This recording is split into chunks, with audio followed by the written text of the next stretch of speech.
বিধবা হয়ে যেতাম। এটা কি করে সম্ভব? তুমি জানো, তুমি যখন অজ্ঞান হয়ে পড়ে গেছিলে আমি কত কান্নাকাটি করেছি। আর এই ছেলেটা হচ্ছে আমার ভাই।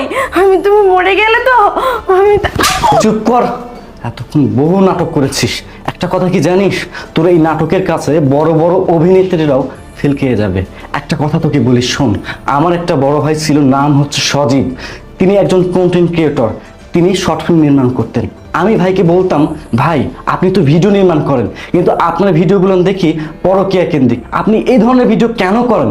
সজীব ভাই আমাকে বলল, আশরাফুল ছোট ভাই তুমি জানো না, বর্তমান সমাজ সংসারে ঘরে ঘরে পরকীয়া হচ্ছে, যার জন্য আমি এই ধরনের ভিডিও করি।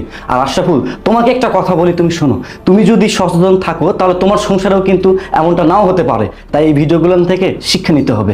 আজকে যদি আমি ভাইয়ের কথা শুনতাম তাহলে আমার বাসায় পরকীয়া হতো না। কাজের মেয়ে আমাকে যখন বললো না, স্যার